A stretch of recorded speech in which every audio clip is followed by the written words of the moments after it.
Hello and welcome back to the channel.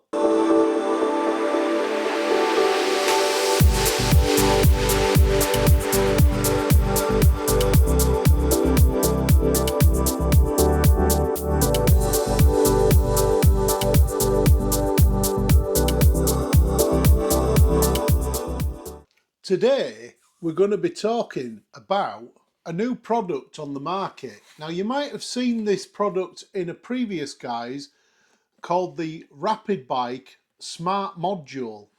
Now this is the new Rapid Bike Smart Module 2. So it's the version 2, it's the newer version of the Smart Module. Performance Parts sent me this module to try on my bike after I'd spoke to them about people complaining about O2 sensor errors after changing the headers on the R1300 GS. Now, just bear in mind that this product is not just for an R1300 GS. Rapid Bike make a kit to suit just about every Euro 5 plus bike on the road. The lists are all on the website. I'll put a link in the description. Have a look and see if your bike's in there. If it's not, send them an email. They may well be in the process of producing one at the moment, or it might be on its way to market. Rapid Bike, as you know, a very well-known company, been around a lot of years, make additional fueling modules and ECU modification tools. Very knowledgeable guys and very good at what they do. If you're getting emissions control lights coming on after you've fitted a DeCat system, that is usually because the rear sensor is detecting that the catalyzer is not working, which we know it isn't because it isn't there. This module intervenes with the lambda sensors at the front, and it also plugs into the OBD socket. So it's talking to the ECU from both sides.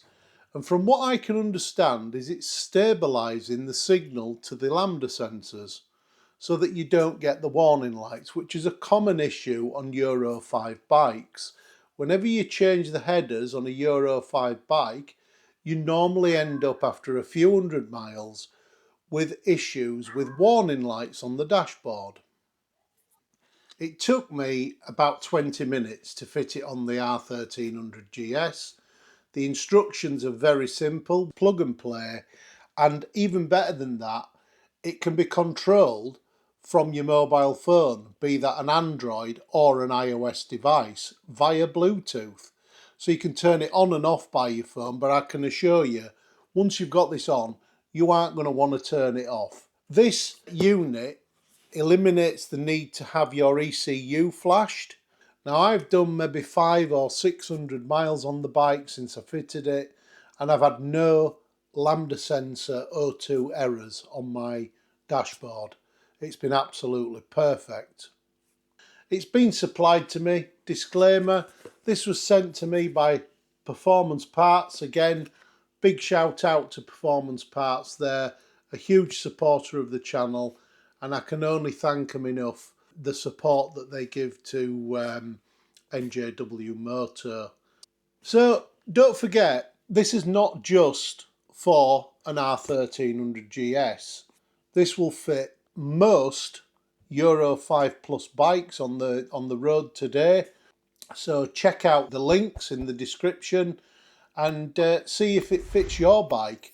It might be a solution for if you want to fit DeCat headers, then this might be something you want to have a look at. So don't forget, if you do want to order one of these items from Performance Parts, be sure to use the NJW MOTO link in the description and the discount code, which will get you a discount off the total price of this unit. So without further ado, we'll get the bike ready and we'll fit the unit to the R1300 GS. It is only a small unit and it's not a very big wiring loom.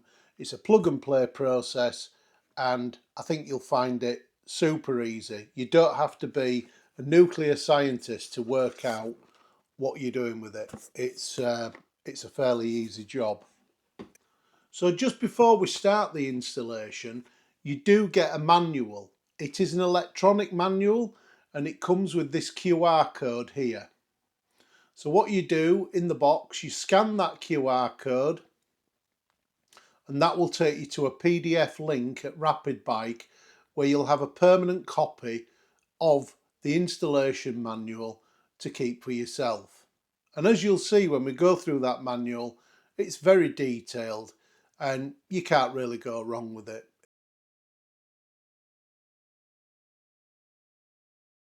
Let's take a look at fitting the Rapid Bike Smart 2 module on the R1300 GS. So that's where my module is going to sit, under there. I'm going to put some Velcro straps around it to the plastic carrier, tested the seat on it, and it fits perfect there.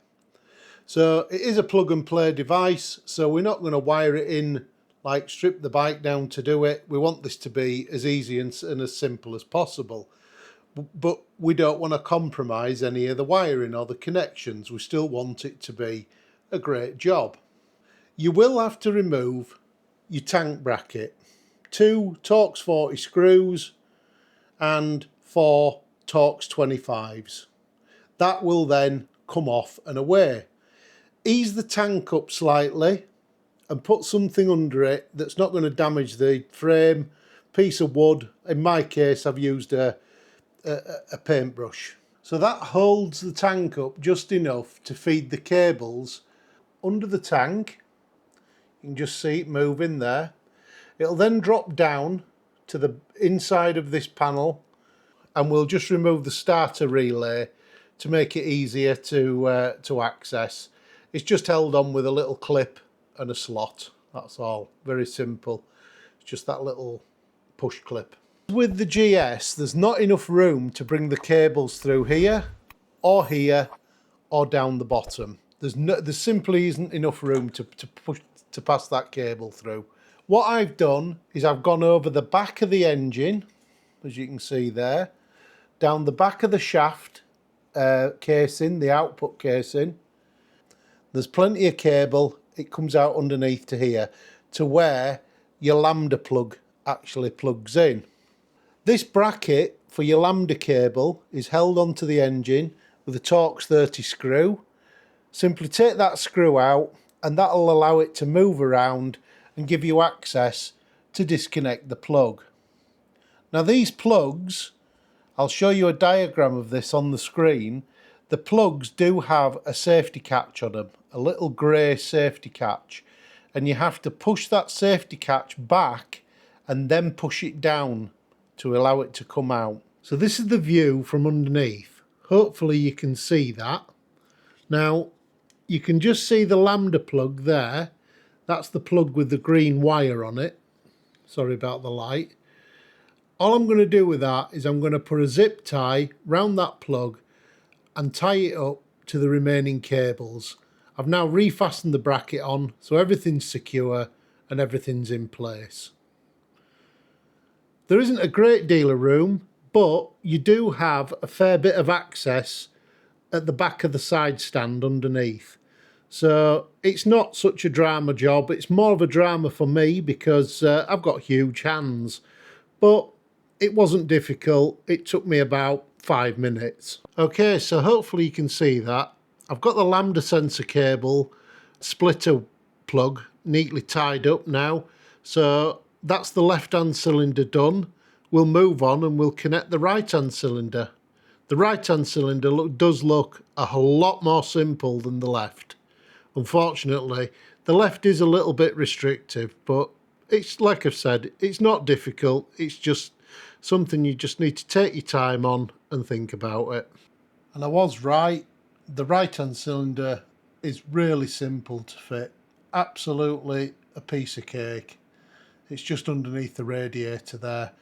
Why they couldn't have put that on both sides, well, it's beyond me. I don't know why. But anyway, the right-hand one, yeah, easy to do. So the one at the back is the original BMW plug, and the one at the front is the BMW plug, and that's the Rapid Bike plug there. and there, which bridges the two. So before your lambda signal goes to your ECU, it goes through the rapid bike box. The right hand cylinder, starting from there, the cable just simply runs down, round the back of the cylinder, around the front of the intake. I've then followed it down the back of the injector cover and then cable tied it down the back here of the fuel injection pipe, and then up to a nice loop up there, and then off and under the tank and over to the other side where we've discussed. But there's nothing trapped, nothing getting snagged. It's absolutely spot on. So just looking under the seat, your OBD plug is here. It's advised to remove the OBD cap from under the seat so that sits nicely. I will put some weatherproof tape around that to stop any water ingress. And the cap, the OE cap, just simply slides off, and you can save that and put it to one side. All that's left to do now is just to secure that with some sort of a Velcro strap or something to that plate. It's got a nice spongy rubber back on it. There's not really anywhere to stick it to on there. So I've secured it to the plastic ECU plate there under the seat. A couple of Velcro straps. It's not going anywhere in that. It's quite sturdy. Quite happy with that.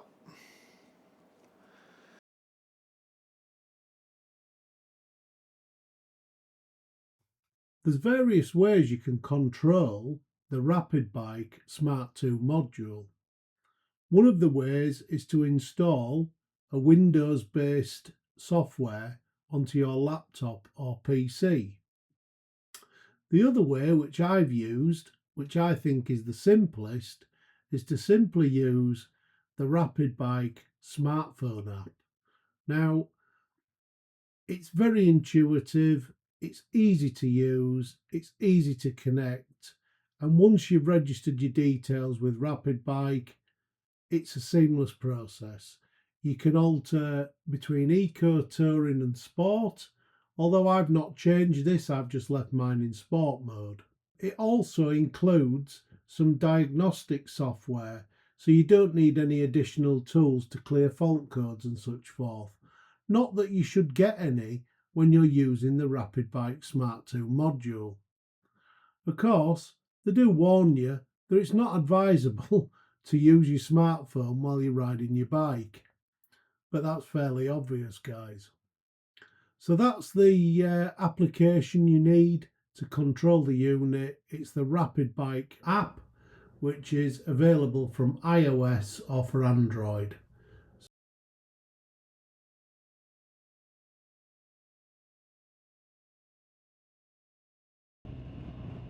So I'm currently about 500 miles in on the new Rapid Bike Smart 2 module that's been built for Euro 5 Plus bikes.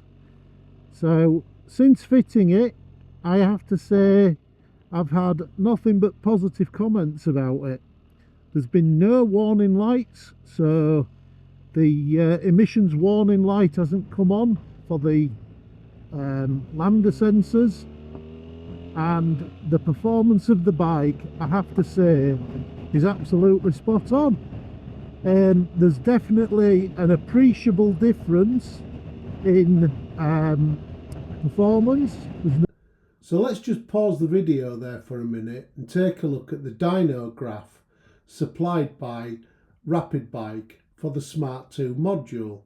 Now, this is the dyno run done on the R1300 GS on a stock bike with a stock exhaust, and you can quite clearly see from the results there is quite an increase in horsepower and definitely an increase in torque. So we go from a 144.8 standard to 149.4 with the Rapid Bike Smart 2 module. The newton meters of torque increase goes from 146 newton meters to 153 newton meters. Now you can see from the graph they are displaying that there's definitely an increase there. I'd like to put this on a dyno out of my own curiosity and switch it between standard and Smart 2 and get those figures verified for myself. At the moment I haven't had a chance to get it on a dyno, but that could be a video coming later. The main thing is you definitely feel the difference. Without a shadow of a doubt, when you plug this module in, the fueling is buttery smooth, and there is without a doubt a definite increase in torque and power on the bike. If you're thinking about putting a DeCat system on your bike, and just bear in mind that doesn't have to be a GS, that can be any bike that's a Euro 5 plus machine. Rapid Bike do a module to suit all, or very much, I would say most Euro 5 bikes. So you don't have to remap, you just pop one of these on and it'll sort out your lambda sensor issues without removing them. So no lambda cheats fitted, no spacers, no nothing. The Rapid Bike Smart 2 module does everything.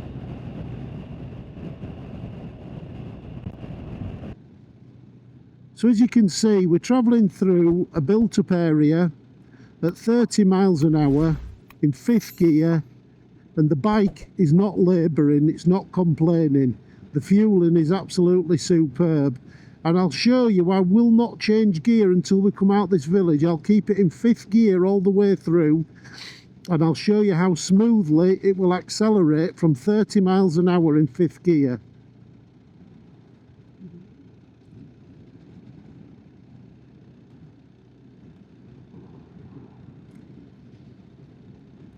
So we're just coming out of the 30 now, very soon into a 40.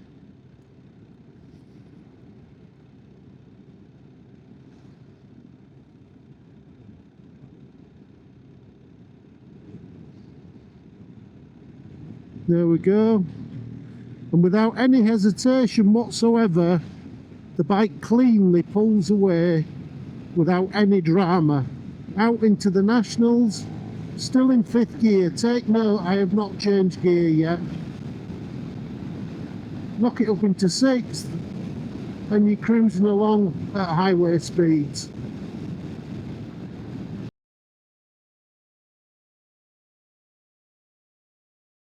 So, to summarise, the Rapid Bike Smart 2 module. If you want to fit DeCat headers and you don't want to have your bike remapped, then this has got to be the best way forward for you.